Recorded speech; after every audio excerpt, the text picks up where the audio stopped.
салом мухлисони Барселона ва канали Барса ТЖ. Футбол бештар аз як бозие. Торес ва Гарсия ба тарки футбол кардан омодагӣ мебинанд. Бозии ҷазоби футболбози мароккоӣ диққати Барсаро ба худ ҷалб кард. Канте ба Каталония меояд. Тер Штегенро дар Олмон қадр намекунанд. Ин ва дигар хабарҳои ҷолиби дастаи Барселонаро имрӯз дар намори худ ба шумо мегӯем. Лайк ва дар канал обуна шуданро фаромӯш накунед. Мо бошад шурӯъ мекунем. дӯстон, имрӯз аввалин иштирокчии финали ҷоми ҷаҳон муайян мешавад. Ду мунтахаби таърихан ошно Аргентина ва Хорватия бо ҳам соати 12 шаб рӯбарӯ мешаванд. Ба фикри шумо Месси ин навбатам муваффақ мешавад ё не? Тамошои ин ва дигар рақобатҳои футболиро бо хизматрасониҳои ширкати 1x ҷолибтар гардонед. Дар 1x регистратсияи осон ва пардохт аз тамоми гӯшаи канори дунё, вале муҳимтар аз он бонус то $100 бо промокоди Барса ТЖ. Силкаи бозӣ дар комментария. Ба ҳама муваффақият. ҷоми ҷаҳон ва чамани он барои ҳамаи мову шумо фаромӯшнашавандатарин рӯйдодҳоро ба намоиш гузошт. Аз қатор афтодани мунтахабҳои фаворит ғайричашмдош боқӣ мемонад. Барои бархе аз футболбозон ин охирин иштирокашон ба ҳисоб меравад ва нокомии онҳо дили мухлисони дилхоҳ дастаро ғамгин мекунад. Португалия бо сардории Роналду яке аз он ҷумла мунтахабҳое буд ки нияти дар финал баромад карданро дошт, вале якдилию аз як гиребон сар баровардани Марокко Португалияро аз давраҳои баъдӣ маҳрум сохт. Ашки чашм аз чашмони Роналду ҷорӣ мешуду ӯ дилшикаста майдонро тарк мекард. Футбол албатта ки рақобат асту набард, вале инсоният бояд аз он болотар истад ки мухлисони сершумори дастаи Барселона онро доранд. Якчанд шахсиятҳо ки худ аз дастаи каталонӣ тарафдорӣ мекарданд, вале ба ин нигоҳ накарда дар сомонаҳои интернетӣ аз Роналду ҳамчун як футболбоз дастгирӣ карданд. Бори аввал дилам ба Роналду сӯхт. Мухлиси Месси будан маънои онро надорад ки ман бояд Роналдуро бад бинам. ӯ яке аз нобиғаҳо дар футбол мемонад. Росташро гӯям ғамгин шудам. Мо бояд Роналду ва Мессиро дар финал медидем, вале афсӯс ҳамаш ин гуна хотима ёфт. Ба ту комёбӣ хоҳонем, Роналду. ҳамчун мухлиси футбол мегӯям ки аз дидани ин саҳна ғамгин шудам. хушҳол аз он ҳастам ки дар насле ба воя расидам ки аз бозии ду ситораи футболӣ тамошо кардам. ба мисли ин ҳазорҳо паёмҳои мухлисон ба дастгирии Роналду равона карда шуда буданд. Футбол набояд душманӣ, балки муттаҳидшавии одамонро нишон диҳад. Мо низ ҳамчун мухлиси Барселона гуфтанием ки новобаста аз рақобат дар майдони сабз, берун аз он ҳамчун як муваффақтарин футболбоз ба Роналду муносибат дорем ва дар фаъолияти ояндааш барор хоҳонем.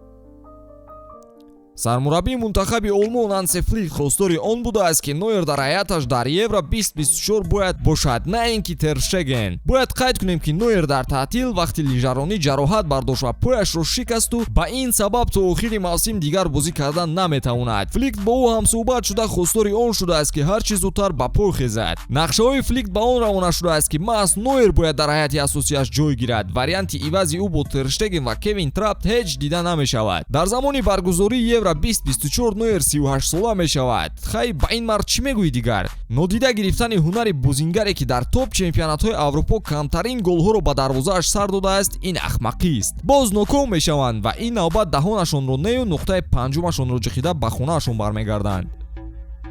Торес ва Гарсия аз ҳозир дар фикри ояндаи худ шуда истодаанд. Онҳо баъди хотимаи корномаашон тарки футбол кардан намехоҳанд ва аз ҳозир тайёрӣ дида истодаанд ки ба фаъолияти мураббигӣ омода шаванд. Ҳимоятгари 21 сола Эрик Гарсия ва ҳамлагари 22 сола Ферран Торес аллакай ба риштаи мазкур дараҷаи лозимаро ба даст овардаанд. Гарсия унвони дараҷаи баланди варзишӣ ва Торес бошад ду курси аввалини мураббигиро гузаштааст. Онҳо ҳоло ҷавонанд ва карьераашон ба зудӣ хотима намеёбад, вале ин бачаҳо аз ҳозир фикри оянда худро карда истодаанд.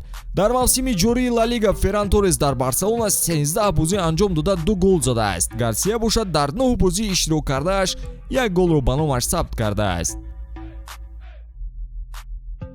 дӯстон, ман мехоҳам ба шумо бигӯям ки 5 канали асосии YouTube якҷоя шуда канали Телеграми худро таъсис доданд бо номи Утка Games, ки чандин сари сол мешавад ки бозиҳои футболиро таҳлил мекунад ва дар айни замон беҳтарин канал дар Telegram дар соҳаи букмекерӣ ба ҳисоб мераванд. Онҷо бисёртар прогнозҳои бепул гуфта мешавад ва аз ҳама муҳимаш ғолиб мебароянд. Барои ҳамин тестарак ба силкаи дар зери описания буда даромада дар Telegram ба канали Утка Games обуна шавед ва бурд намоед. Барои харидани Гюндаган ва Бернардо Силва пули зиёдатӣ ёфт намешавад, вале Барселона варианти ивазкунандаи хубе ёфтааст.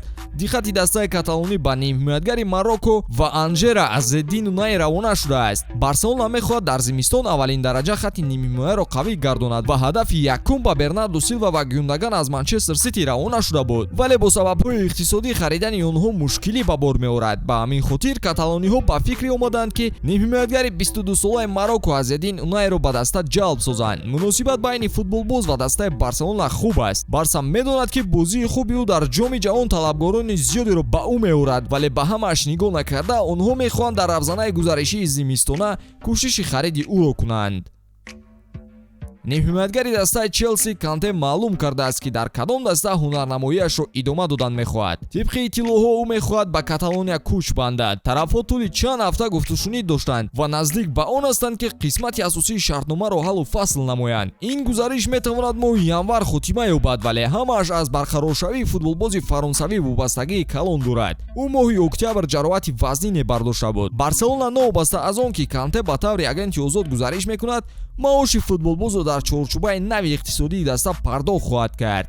ба ҳамин тамом то наворҳои баъдӣ тансият бимонед дӯстон.